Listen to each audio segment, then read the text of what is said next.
अस्सलामुअलैकुम। एक और व्लॉग पे खुशामदीद। न्यूजीलैंड की टीम पाकिस्तान पहुंच गई। बहुत ही बेहतरीन और कमाल की सिक्योरिटी उनको मिली और ये पूरे पाकिस्तान का नाम है, दुनिया में पूरे पाकिस्तान का नाम है जिस तरह हम अपने मेहमानों को रिस्पेक्ट देते हैं, मोहब्बत देते हैं और ख़ास तौर पे उनको जो एंटरटेनिंग क्रिकेट उनके साथ मिल के पूरी दुनिया में दिखाई जाती है, उसका कोई सानी नहीं है। Very well done Pakistan cricket board, very well done हमारी सिक्योरिटी फोर्सेस एंड जो लोकल सिटी वाले पुलिस वाले हैं, सब मिल के बेहतरीन कारकर्दगी दिखा रहे हैं और हमेशा दिखाते रहते हैं और आगे भी दिखाएंगे इंशाल्लाह ताला। बात करते हैं क्रिकेट पे। पहला मैच T20 वॉश आउट हो गया, रेंड ऑफ हो गया। दूसरे मैच में पाकिस्तान ने न्यूजीलैंड को आउट क्लास कर दिया।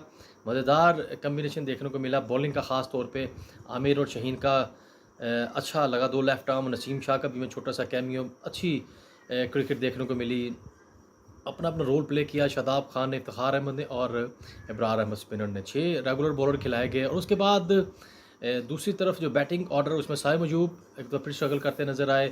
बाबर आजम जल्दी आउट हो गए। रिजवान एज़ यूजुअल वो पाकिस्तान के T20 में रन गेटर भी हैं और वॉल भी हैं। वो एक एंड संभाले रखते हैं और उन्होंने वही किया जो हमेशा से वो करते आ रहे हैं। पाकिस्तान का हमेशा उन्होंने एक एंड संभाले रखा और पाकिस्तान ने आराम से दूसरा T20 अपने नाम कर लिया और तीसरा T20 जो था वो न्यूजीलैंड ने अपने नाम कर लिया। और न्यूजीलैंड ने ये मिसाल जो उनके लिए दी जाती है उस पे ही कायम रहे, जो अपनी रेप्यूट पे कायम रहे कि New Zealand are the best student of the game of the cricket. ये मैं कहूँगा उनको डेफिनेट लेक्चर मिला होएगा, उन्होंने डिस्कस किए होंगे ये चीज़ें, कहाँ पे उन्होंने लैक किया, कहाँ पे उन्होंने कमी की, कहाँ पे उनको अच्छा होना चाहिए था, कहाँ पे उनको मज़ीद अच्छा होना है। उन्होंने मैन टू मैन होमवर्क किया, प्रैक्टिस की, उस पर काम किया और उन्होंने जिस तरह उन्होंने साय मजूब को रिप्स पे गेंद करते रहे और उसको बल्ला नहीं खोलने दिया। बाबर आजम को उन्होंने पकड़े रखा और रिजवान थोड़ा सा पाकिस्तान को सेटबैक हुआ, अनफिट हो गए, अब इसीलिए हम 200 से ऊपर रन्स नहीं कर पाए टोटल में। उसके बाद ये मैं कहूँगा कि उस्मान खान जिनको रन्स करने चाहिए वो जल्दबाजी कर रहे हैं। वही कहूँगा lack of education, lack of calculating inning. और उसके बाद इरफान खान नियाज़ी, मज़ा आया उन्होंने से आके जो थोड़ी सी पावर हिटिंग की जैसे करनी चाहिए थी, दिलेराना क्रिकेट खेली, वो काबिल तारीफ़ थी। उसके बाद Shadab Khan very well done, एक उभरते हुए ऑलराउंडर।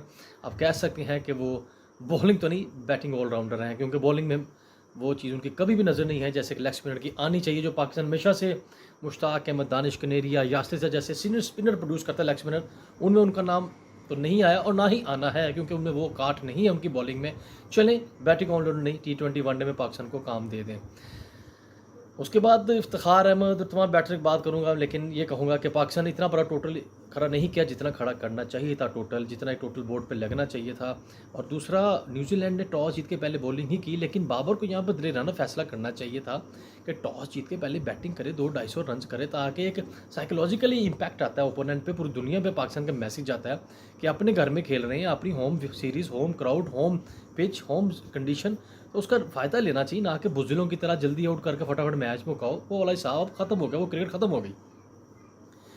रोटेशन पॉलिसी पे काम करते हुए पाकिस्तान क्रिकेट बोर्ड की मैनेजमेंट की, चीफ सेलेक्टर्स की, ऑफिशियल्स की, कप्तान, सब की एक प्लानिंग है कि वर्ल्ड कप सर पे है, रोटेशन पॉलिसी पे काम कर रहे हैं। लेकिन ये समझ से बाला है कि रोटेशन पॉलिसी में आप स्ट्राइकर बॉलर को कैसे बाहर बिठा सकते हैं। नो डाउट मोहम्मद आमिर 4 साल बाद वापस आए, लेकिन वो स्ट्राइकर बॉलर ही हैं। How can you drop, how can you rest a proper striker bowler, ये समझ से वाला है कि कौन ये प्लान बनाता है, किस तरह बाबर इनकी बातों में आ जाते हैं। अब एक वो पुठी टोपी पा के आ जाता है अजहर महमूद, समझ से बाहर है, यानी कि एटिकेट्स ही नहीं आए। 20-20 साल इंटरनेशनल क्रिकेट खेल लिया, काउंटी खेल रहे हैं, ओवरसीज़ खेल रहे हैं, इंटरनेशनल लीग्स खेल रहे हैं, कोचिंग में आ गए, तमीज़ नहीं आई। तस्वीर में देखा गया, न्यूज़ में चला, अजहर महमूद चीफ सेलेक्टर और कप्तान की पीसीबी चेयरमैन से मुलाकात, अजहर महमूद ने पुठी टोपी पाई। यानी कि how can you do this, I mean कैसे आप दूसरों को एक, I mean you are a coach, your coach is like a father, like a elder brother, आप कैसे ऐसे बिहेव कर सकते हैं। प्रेस कॉन्फ्रेंस में बैठा हुआ है इंसान, उल्टी टोपी पहन के बैठा हुआ है। You not a Salman Khan, you are a cricketer, you are sportsman, तो behave like a sportsman, behave like a head coach. I mean अपनी तो समझ से बाहर है कि क्या इनके पीछे है जो इनको बाहर, इनको समझाने वाला कोई नहीं है। एनीवेज, दूसरी तरफ बात चली गई है, बाबर को चाहिए कि रोटेशन पॉलिसी पे वो प्लेयर करे जिनका आपस में अगर क्लैश आ रहा है कि इसमें से किसको पिक करना वर्ल्ड कप के लिए। आमिर को कैसे ड्रॉप कर सकते हैं, इमाद वसीम को कैसे ड्रॉप कर सकते हैं आप। अब तो डेफिनेट इब्रार अहमद एक्सपोज हो गए हैं कि he is not I mean international cricket का खमीर उसमें नहीं है T20 का, माफ़ी के साथ, माज़रत के साथ। Very good bowler, test match में उसको कंटिन्यू करें, let him play the test cricket, वहाँ पे अपना मुल्क का नाम रोशन करें। लेकिन ऐसे यहाँ पे ये करना T20 में, ये अब समझ से बाहर है। यानी कि आपने सलमान अली आगा जिसने टीम में अपनी जगह पक्की कर ली, कंफर्म कर ली, उसको रिज़र्व में डाल दिया, ट्रैवलिंग रिज़र्व में डाल दिया जी। वसीम जूनियर उसको आपने बाहर कर दिया, ज़मान खान को बाहर कर दिया। ये कैसी रोटेशन पॉलिसी है, क्या चल रहा है, समझ से बिल्कुल बाहर है। कुछ तो समझ में आए कि आप क्या कर रहे हैं, क्या करना चाह रहे हैं। शहीन अफरीदी 140 पे गेंद करता है, उसके बाद कोई दूसरा बॉल 140 पे 35 पे होता ही नहीं है, वो 128-30 में फिनिश कर रहा है। नो डाउट वो सुपर फिट नज़र नहीं आ। Naseem Shah again wayward bowling. Naseem Shah को कप्तान ने बुलाया जब पार्टनरशिप लग गई। चैपमैन जो आउटस्टैंडिंग वन मैन शो करके पाकिस्तान से मैच ले गए, उनकी पार्टनरशिप तोड़ने के लिए पहले शहीन अफरीदी को कॉल की कप्तान बाबर आजम ने, उनको 17 रन जड़ दिए। उसके बाद एक्सपोज हो गए शहीन शाह, नसीम शाह को बॉल दिया गया तो नसीम शाह साहब को 23 रन आ गए एक ओवर में। तो कौन स्ट्राइकर बॉलर है पाकिस्तान का, कौन जिताएगा वन मैन शो करके पाकिस्तान को। और आपकी क्या बॉलिंग कोच है, वही जैसे सकलैन मुश्ताक जब हेड कोच थे, मोहम्मद यूसुफ साथ जुड़ के बैठ जाए, दोवें सहेलियाँ हर जगह, जहाँ सकलैन है मोहम्मद यूसुफ साथ दो सहेलियाँ जिस हर जगह बहनियाँ, स्कूल है, कॉलेज, यूनिवर्सिटी। वही हुआ इधर सेंटर में जमूद बैठा है, पुट्ठी टोपी निकर पा के, उधर वहाब रियाज राइट साइड पे, उसके लेफ्ट पे यूसुफ बैठा है। टीम क्या करे क्या नहीं करे, हेड कोच का क्या रोल है, यारियाँ हो रही हैं, डिस्कशन हो रही हैं। आई मीन बिल्कुल भी बैड और poor attitude by these officials, खासतौर पे अजहर मोज का जो एटीट्यूड है समझ से बाहर है। कि उधर उधर कुट पैंदी पई है, बॉलर को मार पड़ रही है, वो आपस में वहाँ आपके साथ डिस्कस कर रहा है। ये डिस्कशन जो होती हैं ये बाहर मैच के बाहर डिस्कशन होती हैं। नज़र आता है कि ये आप मैच में इन्वॉल्वमेंट आपकी नहीं है। एनीवेज उसके बाद आप अगर लाहौर पहुंच गए हैं, लाहौर प्रॉपर बैटिंग पैराडाइज है, जहां पे आपको 250 पे 250 रन चेंज हो जाता है। यहाँ पे अगेन बाबर आजम टॉस जीतें, पहले बैटिंग करें, बैटिंग करना ही बनती है, दिल रहना फैसले करें और एक चांस ले लें।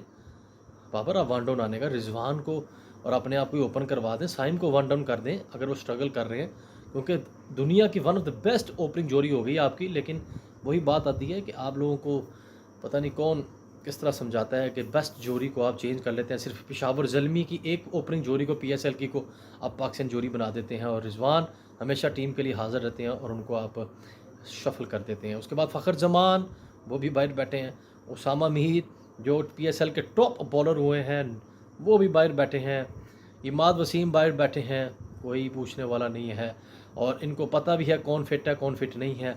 आज़म खान बग़ैर कोई मैच खेले काकूल अपने चेज़े लगवा के अपनी बेहतरीन ट्रेनिंग जो उसको बड़ी हाइप दी गई सोशल मीडिया पे कि शायद लोगों के दिल में जगह बना ले, लेकिन वो भी बग़ैर खेले बाहर हो गया। हसीबुल्लाह को रिप्लेस कर लिया गया PCB की जानिब से। और रोटेशन पॉलिसी में अब ये देखना होगा कि उसामा मीर को खिलाया जाता है कि नहीं, इमाद वसीम को, मोहम्मद आमिर को, इनकी टीम को ज़रूरत है। हम पाकिस्तान की होम सीरीज़ है, पाकिस्तान को जीतना भी ज़रूरी है। रोटेशन पॉलिसी ये मतलब नहीं कि आप आराम से प्लेट में हाथ दे दें, मैच उनको दे दें। एनीवेज़ उम्मीद है कि पहले जो 3 मैच हो चुके हैं, पाकिस्तान लाहौर, दोनों टीम लाहौर पहुंच चुकी हैं और अच्छी क्रिकेट, बेहतरीन क्रिकेट, इंटरटेनिंग क्रिकेट देखने को मिलेगी, लेकिन विनिंग कम्बिनेशन के साथ पाकिस्तान रोटेशन पॉलिसी में जाएगा। अगले व्लॉग में मुलाकात करते हैं।